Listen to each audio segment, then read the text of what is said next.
Bueno, bienvenidos ustedes a esta exposición.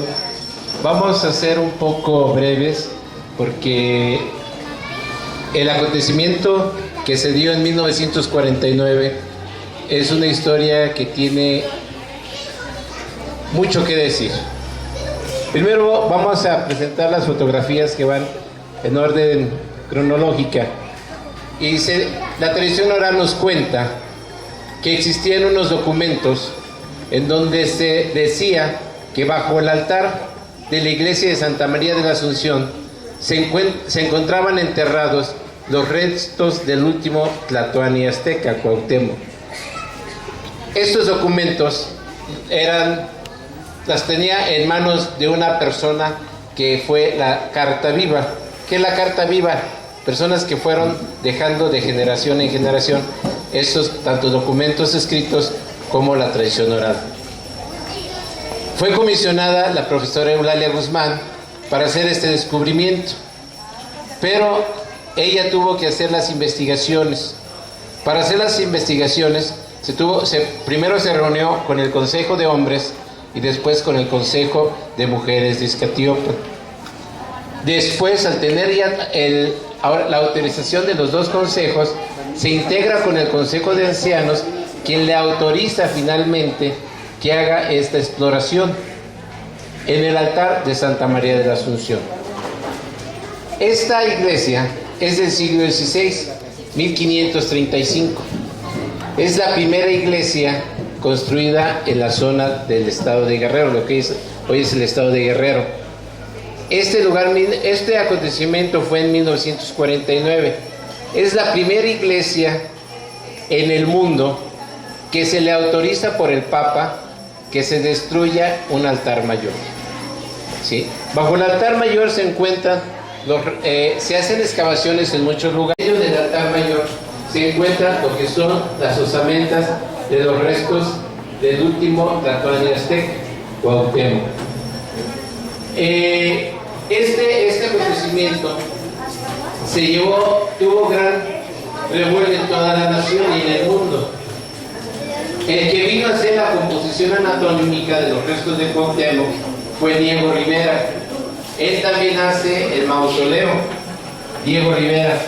Y después, mucho tiempo después, en 1950, nombran a Iztacíhuatl de Cuauhtémoc capital de la República por un día. ¿Qué quiere decir esto? Que año con año, el 27 de septiembre, se reunían los poderes y laboraban dentro de la iglesia de Santa María de la Asunción. En 1950 también nombran a Iztacíhuatl, ¿sí?, la cuna de la mexicanidad, por haber nacido ahí en ese lugar, Cuauhtémoc, y altar a la patria por ser la primera capital de la República Mexicana. Y esto que es el 13 de agosto, con la caída del Imperio Mexica, nombran capital de la República del Nuevo Imperio de Anáhuac, o de la Gran Tenochtitlán, a Iztacíhuatl de Cuauhtémoc. Y después, en 1949, se repite esto durante 9 años. Durante 9 años, los presidentes de la República iban a sesionar en ese lugar. Después nada más el gobernador, y ahora ya ni el gobernador, ni nadie va. Se está olvidando. Sin embargo, nosotros, a través de las fotografías, queremos mostrarles ese acontecimiento. Se mencionaba que mucha gente dice que los restos no son los restos de Cuauhtémoc. La gente que ha dicho eso ni conoce Iztacíhuatl. Hay autoridades, por ejemplo el INAH, que se ha ido a parar y dice, no, pues no son. Hay autoridades también que no saben leer códices, que no hablan náhuatl, hablamos de sí. Y los documentos están escritos en náhuatl. Entonces, ¿cómo una autoridad puede decir que no son los restos cuando no tienen conocimiento del idioma y son paleógrafos?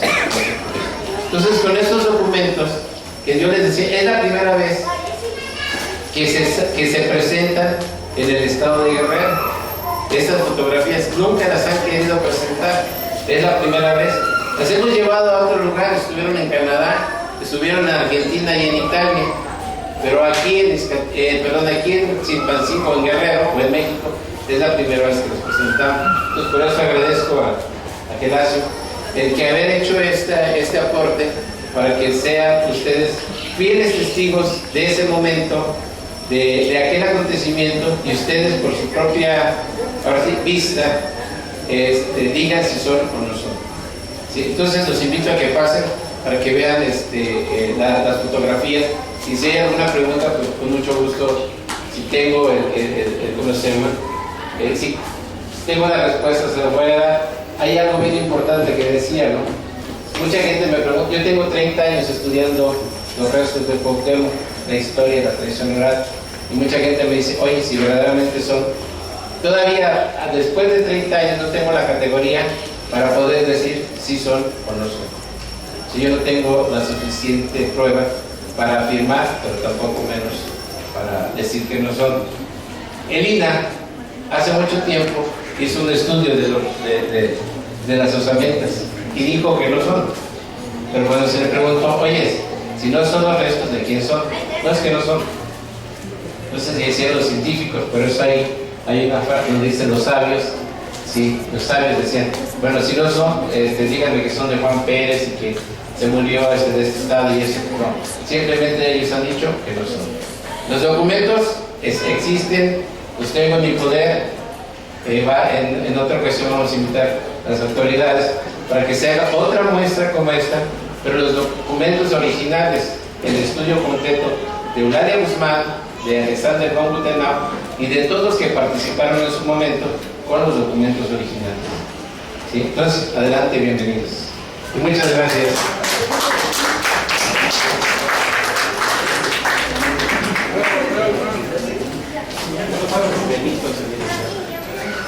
¿Cuál es la relación que hay entre el Zapopan de la montaña con el Zapopan de aquí? ¿Por qué hay?